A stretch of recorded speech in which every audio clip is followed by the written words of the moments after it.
Hey, what's up? It's Backflow, bro. Your boy. Thanks for tuning in. Make sure to like and subscribe. Today we're going to go through, we're in Frederick, Maryland, and we're part of the Backflow tester series. We're just doing a backflow test. We're doing different backflow tests, recording it, helping you guys see what happens in the field, prepare you for the future in your testing careers. But today we have a RP that is installed on, I guess, a pool feed. That's what I'm gathering. That's what everybody's saying, being that we're right next to a pool. So we come in, we notify. We probably don't really 100% need to notify that much because it's clearly hooked up to a pool, but also it's just shut off when we arrive. So one of the things in the field that you'll run into, if you know, they don't really go over it in the exams. They sort of do in some of the textbooks. The USC 10th edition is not extremely clear about it. But yeah, if you walk up, the preventer's off. You don't want to just turn it on, like if that outlet is off. So you would want to do, I think ASSE refers to it as like restore to pre-test condition or something like that. I think that's the wording. So for this test, we're just going to look at the functionality of the RP and not, you know, reinstall it, like when it says close shut off to while it's flowing and all that. We just have to kind of ignore that because it's already off. Another thing that you notice right off the bat is that the feed line is made out of Schedule 40 PVC, which is actually not up to the plumbing code. You're not allowed to use PVC on water lines. Typically in the sun, it's much more dangerous, but can actually make this thing, like, it reacts with the water and creates this thing called like chloramines, which evidently are very toxic. But it's almost always if it's in the sun, so a lot of times if it's buried and then it gets exposed. So here, I mean, it's kind of near the doorway, so we've decided to go ahead and write down that the PVC piping installed on domestic water feed, and hopefully the city will see that. Maybe they'll come out. I brought this to the customer's attention, and they were like, well, an inspector inspected it. Like, yeah, I don't know. And it's like, well, that inspector should, I guess, be fired now because we have found the PVC. But you got to be very careful with that kind of stuff. I'm willing to put that on the form. What I'm not willing to do is like call the city right now and report a violation or something like that. There might be, nobody cares and it's fine, and if you go around Frederick, Maryland, everyone has PVC pipe on their stuff. But supposedly it's not in the plumbing code. Some people think it is, and then you look up the plumbing code and you look up domestic water acceptable materials, and it has like 80 of them listed, and you just notice right away that PVC is not listed. So that's how they know that it's not valid. Also in Maryland, you have to have a Maryland State plumbing license. So if it's fire sprinkler, if it's irrigation, it doesn't matter. It has to be plumbing. Plumbers have to do it. It's unclear whether your plumbing license has to be insured to work and registered, but we will find that out today, because if it's not, then I guess I got to redo the test, or I guess they could let me retroactively do it. Another point of contention is some of the schools in Maryland, they say that our kits are not approved. We actually used to do classes in Maryland. I feel like we probably did at least 1,000 or 2,000 people over the year, over like, you know, 10 years for me, or I guess like 7 active. And then, you know, my father did them for like 30 years down there. I'm originally from Maryland, but not this part of Maryland. But anyway, a lot of the schools, they go like, no, those Kruger kits, they're no good in Maryland. They're no good. They're on the list.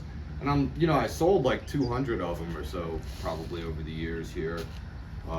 So I'm pretty sure they're good, but then we will know the result of what these people are saying. Because I'm going to test it with this and then see if they accept it. So if they don't accept it, I'll put it in the comments. Also, so we came in, we notified, we identified. I mean, it is a proper RP. There's nothing wrong with this. They have the factory gap. So generally they say it's got to be 12 inches minimum.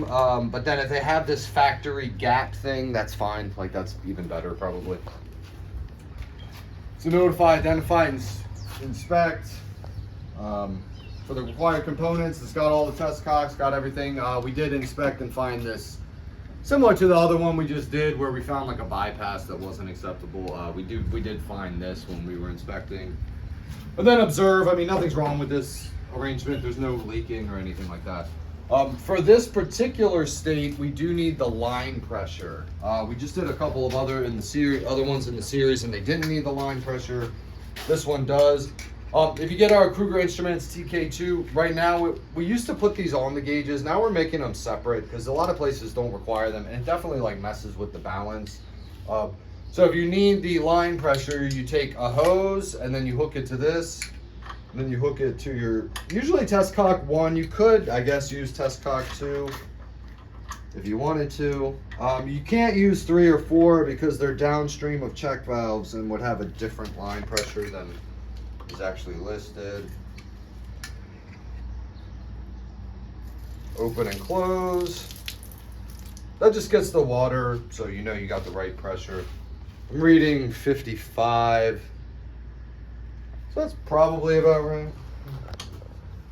It goes up to 300, so if you have excessively high pressure, that is bad. So we'll just write that on here. 55 PSI. I would always have a clipboard as well. It's always a good idea to just do all your paperwork right. Now we'll just write down what it is, watts, LF009.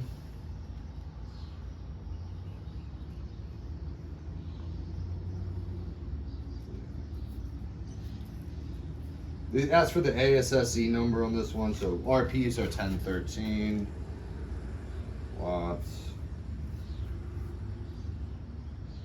And they don't ask you for the model. That's weird.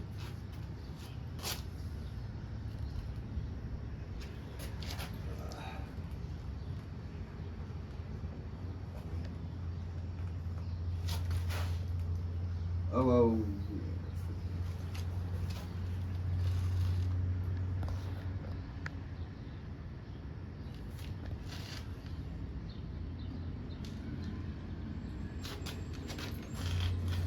This is a 1-inch. You always want to grab that information before you start usually, so you don't forget. Worst thing to have going on is finish your test, you head home, and then you realize you never wrote down the serial. Then you got to call your buddy and be like, hey man, can you go over? You should verify the serial yourself. So we're going to do the USC 10th edition, of course, since we're pretty much only doing the USC 10th edition these days. And what we have is the Kruger Instruments TK2. High hose is red, low hose is blue, vent hose is yellow. Flush your test cocks. One thing we did notice is they have tags here. I guess these are from everyone else's tags. And they have 2 of them. We don't typically do tags, but we probably should because I think it leads to repeat business. So this test cock's messed up. I don't know if that's going to affect the test. Open 4, open 3, 2, 1, close 1. These test cocks are, it's another thing when you get out in the field doing this, like these test cocks are not in good condition. It's like the copper corrodes by turning like blue, and a lot of it's blue. It's like similar to like rust. I don't know. They're just not like new. When you're out in the field, you're never, unless you're doing new construction, it's almost never like new valves. And you open 3, open low, open 2, open high. Close your outlets, already closed. Close high, close low. Pressure stabilizes. Observe apparent, 7.8. Next, you loop these over. Open high. These are leaking, these test cocks, so it's going to be hard to do a no flow test, but we'll see what happens. So you open high, open low, drops down.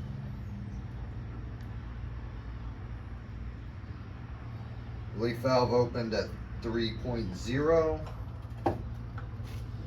Write that down. That's your first reading.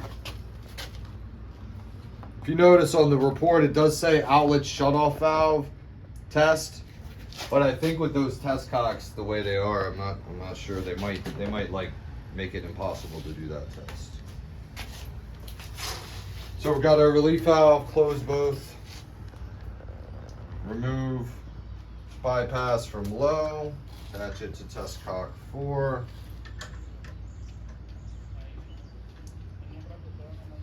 Open test cock 4, which if it's halfway open, it sprays you, and then if it's all the way open, it doesn't. So maybe I might put that in the report too. The trouble is, if you put too much like true stuff, that you like, they end up failing the preventer, and then you don't have any customers, because like every time you go out, every time you go out, you're like looking for general stuff and failing people for different things. You just end up with no customer. It's not the worst position to be in, but yeah, like the test cocks, I probably should say like, yeah, you should replace the test cocks, but they probably wouldn't. So anyway, reset your gauge. 7.8 again. Open high bleed. The pressure dropped a little bit. It's a 7.2, but since it's not continuously dropping, you can conclude that check valve 2 is tight against back pressure. They kind of have the old school, like Florida-esque ones where they have tight and they consider the differential pressure test optional. So we just go ahead and put it in because it's like, if you're already there, like there's no reason to not do it. But I guess it is theoretically on paper optional. Then you just, you leave high open, reset your gauge.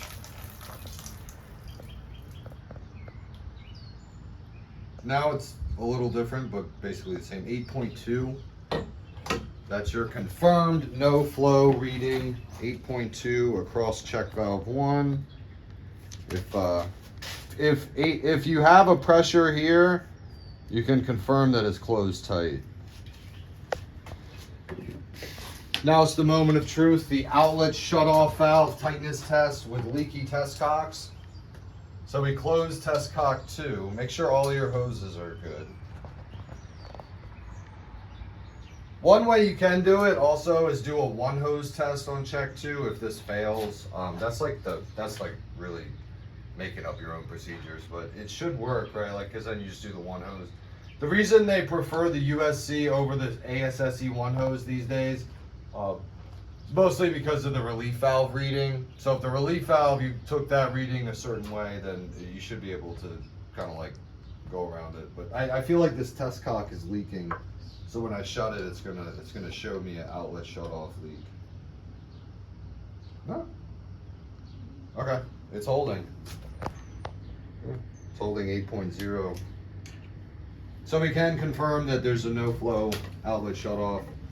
A lot of times when you have the leaky test cocks, that's what I've noticed. It generally would end up messing up your test. So outlet shut off valve closed tight.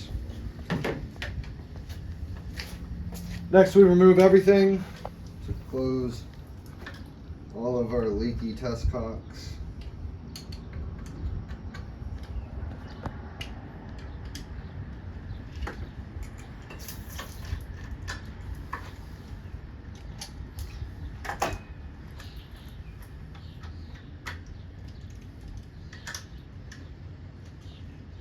Move your hoses over. And again, we're doing all these extra steps just because Frederick City wants them. The USC, you did actually do a back pressure test on check 2, so you know it holds tight. But it's not just Frederick. It's like it's like half of the place, like maybe half or less, maybe like 40%. Of places they really want this extra test, mostly just for their own information. I should have closed that already. So open 4, open low, open 3, open high, close high, get it up to the higher end, close low. 1.7 is what I'm getting.